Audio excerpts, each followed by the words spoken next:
And action. Hey, Apartment Therapy, I'm Alvin Wayne.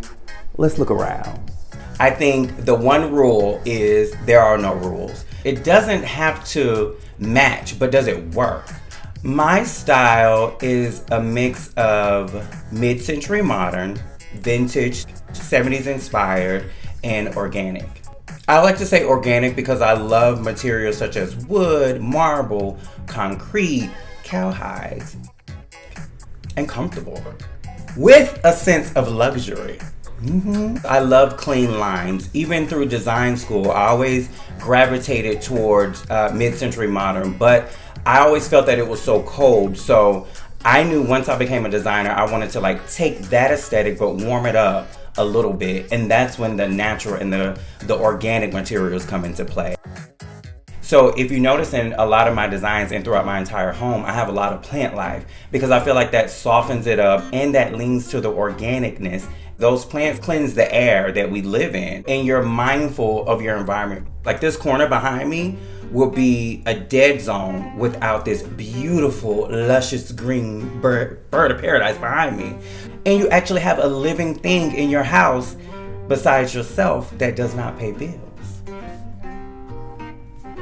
My biggest challenge in this apartment was basically it was a white box with windows. So I knew I wanted to warm my space up. So I did that using natural materials with my wallpaper. So the wallpaper in the living room and the foyer is actually peel and stick wallpaper, and it's a concrete finish. So it looks like concrete, but it's actually wallpaper, and it's super renter friendly. It's peel it off and the walls don't damage. It's a company called Wall 26, and it's so inexpensive, you'd be surprised. I want to see the city view. Like there's a break in the window.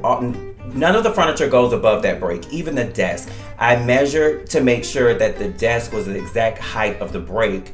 Actually, the desk is a console table, so it's meant to be for behind the sofa or entryway table, but because I'm in New York and I'm limited on space and I wanted the right height and I wanted the right depth of it so it didn't overtake the space, a traditional desk wouldn't work.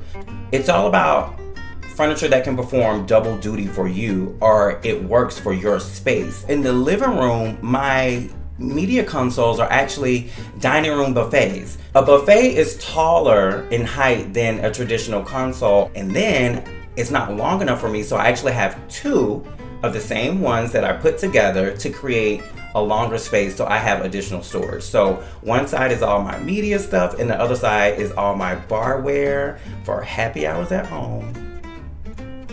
My favorite element in my home, it has to be my mirror that is in the dining room.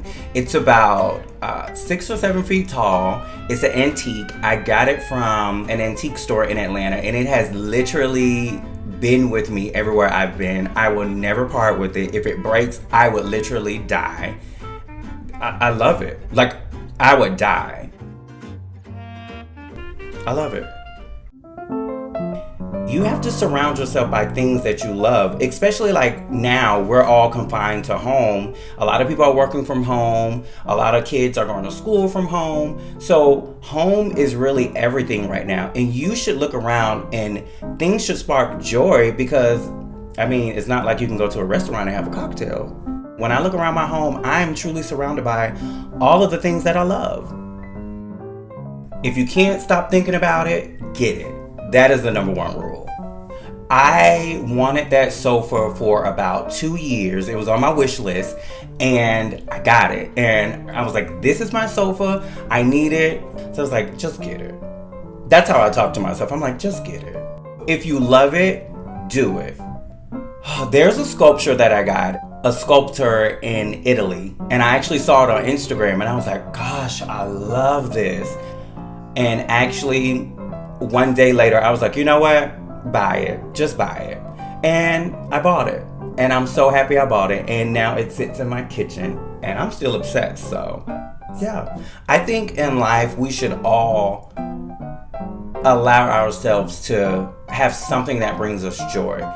Home is everything. Home is where you put your stamp on the world. It's where you wake up to go into the world. It's where you lay down and dream. It's where you create. Home is literally everything. I like to say home is truly a love letter to yourself, because you look around and you see everything that you put into this home. You pick those pieces out. You pick the wall color. It's a reflection of you. So it is truly a love letter to yourself. And especially if you love it, that's really all that matters.